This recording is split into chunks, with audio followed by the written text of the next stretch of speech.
సంవత్సరి ఏకస్యాపి న గర్భభారణ భరక్లేశస్య యస్య క్షమః దాతుం నిష్కృతి ఉన్నతోపి తనయత్తస్యై జనన్యై నమః అంటారు. పూర్వకాలంలో శిక్ష వేసేవారు. ఎవరైనా చాలా పెద్ద తప్పు చేశారనుకోండి, ఒక శూలాన్ని తీసుకొచ్చి మొన పైకి ఉండేటట్టుగా భూమిలో పాతి వ్యక్తిని తీసి ఆ మొన మీద కూర్చోబెట్టేవాడు. ఆ బరువుకి మొనలోకి దిగబడిపోతుండేవాడు.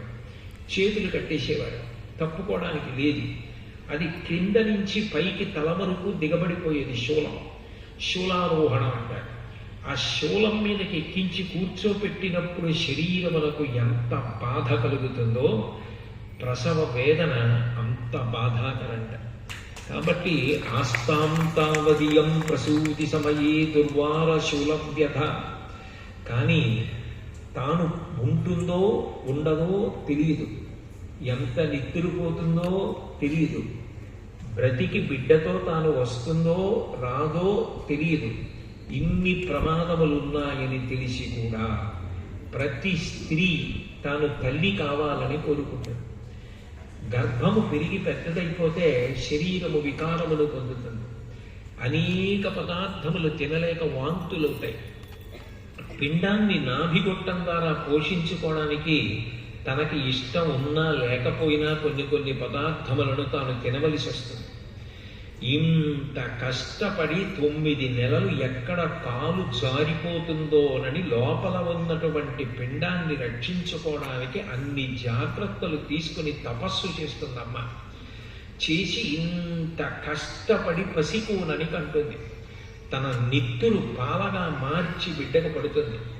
పట్టిన బిడ్డ, ఆ పుట్టినవాడు అమ్మకి కృతజ్ఞత చెప్పడం వాడికి తెలియదు, అజ్ఞానం. కానీ అమ్మ వాడిని గుండెలకి హత్తుకుని ఆనందపడిపోతుంది. వాడికి పాలిస్తూ ఉంటే వాడు మంగళసూత్రాలు చేత్తో పట్టుకుని అమ్మ గుండెలని తంతాడు. పువ్వుల పొట్లం లాంటి ఆ అరికాలు ముద్దు పెట్టుకుని ఇది నాకు ప్రాణం కన్నా ఎక్కువరా అని మంగళసూత్రాన్ని విడిపించుకుంటుంది. 12 నెలలు 6 ఋతువుల పాటు హేమంత ఋతువు, అట్లాగే విశేషమైన మంచు పడేటువంటి శరదృతువు, ఇటువంటి ఋతువులు వచ్చినప్పుడు చలికి పిల్లవాడు అదే పనిగా మూత్ర విసర్జన చేసేస్తే చీర తడిసిపోతుంటే తండ్రి విసుక్కుని వీరు మంచం మీద పడుకుంటే తల్లి మాత్రం బిడ్డని అలాగే పొదివి పట్టుకుని అన్ని మాటలు లేచి చీర మార్చుకోలేక తడిసిపోయిన చీర కొద్దిగా ముద్దలా చేసుకుని పక్కకు పెట్టుకుని పడుకుని ఒత్తిగిలి నిద్రపోతుంది తప్ప లేచి అన్ని మాటలు చీర కూడా మార్చుకోలేదు. అన్ని మాటలు ఒంటి మీద మలమూత్ర విసర్జన చేస్తాడు. ఏ తిరుమలలోనో దర్శనానికి వెడుతుంటే ఆకలిస్తోందని అంతమంది మధ్యలో ఏడుస్తాడు. నేను స్త్రీని అన్న గౌరవాన్ని కూడా వదిలిపెట్టేసి బిడ్డకి పాలివ్వడం కన్నా నాకు గొప్పది ఇంకొకటి లేదని కవిట చాటన బిడ్డకి పాలిచ్చి పోషించుకుంటుంది. ఆ పిల్లవాడికి జ్వరం వస్తే తాను ఉపవాసాలు చేస్తుంది. తండ్రి కూడా అనలేని మాట, నా ఆయుర్దాయం నువ్వు పోసుకుని బతకరా అని కోరుకుంటుంది. శంకర భగవత్పాదులంతటి మహాపురుషులు అన్నారు, అమ్మా నాకు శాస్త్రం విధించిన నియమం ఏమిటో తెలుసా? చిట్ట చివరని నోట్లో పచ్చి బియ్యం తీసుకొచ్చి 3 సార్లు గుప్పెడితో పోయడం. అంతకన్నా నేను నీకు చెయ్యగలిగింది లేదు. లోకంలో తండ్రి రుణం తీర్చుకోవడానికి సౌత్రామణి అనే ఒక యాగం ఉంది. మాతృ రుణం తీరదు. తల్లి రుణాన్ని లోకంలో ఎవ్వరూ తీర్చుకోలేరు. అంతటి మహాపురుషులు చంద్రశేఖరేంద్ర సరస్వతి మహాస్వామి వారు ఎప్పుడైనా తల్లిగారు మహాలక్ష్మమ్మ గారు దర్శనానికి వస్తే లేచి నిలబడి నమస్కారం చేసేవారు. అమ్మే, అమ్మ పరదైవత, సాక్షాత్తు పరదేవతయే అమ్మ. కంటితో చూడలేని పరబ్రహ్మము ఈ లోకంలో తిరిగితే అమ్మ. ప్రేమకు మరొక పేరు అమ్మ. 90 ఏళ్ల వయస్సు రానివ్వండి, ఒళ్ళంతా ముడతలు పడిపోయిన సమయం చూసి రాత్రి 9 గంటలకి కొడుకు ఇంటికి వస్తే లేచి మంచంలో కూర్చుని, ఏమిరా ఇంత ఆలస్యంగా వస్తున్నావు, ఇలా వచ్చి తింటే నీ ఆరోగ్యం ఏమైపోతుందిరా, వేళపట్టును తినరా అంటుంది. అమ్మకి ఏం తెలుసు అంటే పెట్టడం ఒక్కటే తెలుసు. ప్రాణం పోయేటప్పుడు కూడా కొడుక్కి ఎక్కడ ఇబ్బంది కలుగుతుందోనని బెంగ పెట్టుకుంటుంది. బెంగ పెట్టుకుని ఎక్కువ తనకి రుగ్మత ఉంది అని తెలిస్తే తీసుకెళ్లి వైద్యం చేయించి డబ్బు ఖర్చు పెట్టుకుంటాడేమో రేపు కూతురు పెళ్లి చెయ్యాలని చెప్పను కూడా చెప్పకుండా తనలో దాచుకొని బతికి నేనేం చెయ్యాలని శరీరం వదిలిపెట్టేస్తుంది. నాకు యథార్థంగా తెలుసు ఒక తల్లి కథ, అందుకని చెప్తున్నాను. అంతటి త్యాగమూర్తి అమ్మ. అమ్మ జీవితంలో ఇవ్వడం తప్ప అమ్మ జీవితంలో నాకు ఇది కావాలి అని కొడుకు దగ్గర నుంచి పొందడం రాదు. ఎన్నేళ్ళు అమ్మకి రానివ్వండి, ఎప్పుడో పిల్లవాడికి ఏదో ఆపద కలిగితే అది గుర్తొస్తే చాలు ఏడుస్తుందమ్మ. అమ్మలా ఎడవగలిగిన వాళ్ళు ఉండరు. భృశం భవతి దుఃఖిత ఉత్సవేషు చ సర్వేషు పితేవ పరితుష్యతి అంటారు రామాయణం అయోధ్యకాండలో రాముడి గుణాలు చెప్తూ. అంత గొప్పదైన అమ్మ ఒక బిడ్డ విషయంలో అంత ప్రేమతో ఉంటుంది. ఒక్క బిడ్డ విషయంలోనే అమ్మ అలా ఉండగలదు. ఒక బిడ్డ అంటే తన బిడ్డల విషయంలో, పక్కవారి బిడ్డల విషయంలో అమ్మ మళ్ళీ అట్లా ఉండడం సాధ్యం కాదు కదా. కానీ అమ్మవారు ఆ బ్రహ్మకీట జనని, ఆ తల్లి చతుర్ముఖ బ్రహ్మగారి దగ్గర నుంచి చిన్న పురుగు వరకు అన్నిటికీ ఆమె తల్లి. బొద్దింక అని నేను అసహించుకోవచ్చు, వానపాము అని నేను అసహించుకోవచ్చు, బొచ్చుగొంగళి అని నేను అసహించుకోవచ్చు.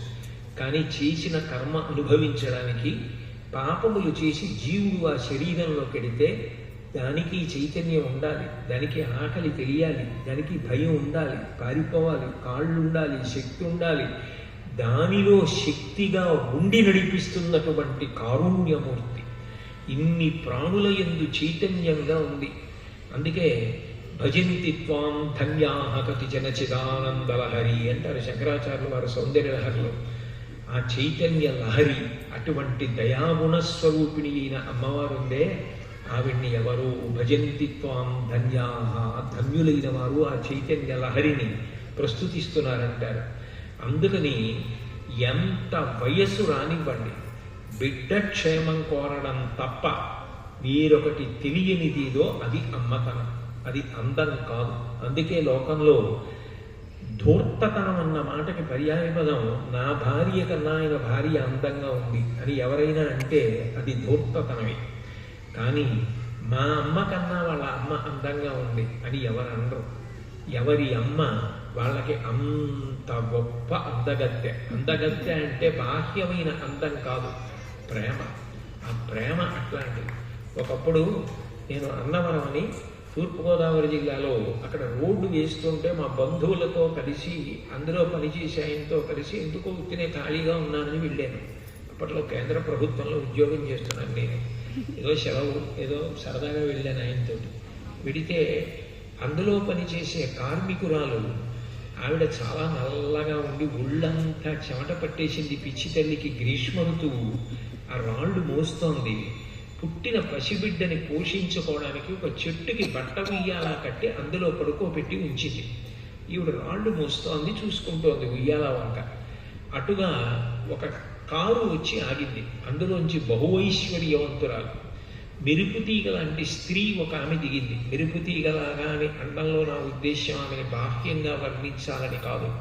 మెరుపుతీగ అని ఎవరినంటామంటే లక్ష్మీదేవిని అంటాం, సౌదామిని అంటే ఆమె లక్ష్మీ స్వరూప అన్నది నా హృదయం. అంతే. ఆవిడ బాహ్యమైన అందాన్ని వర్ణించడం కోసం నేను ఆ ప్రయోగం చేయలేదు.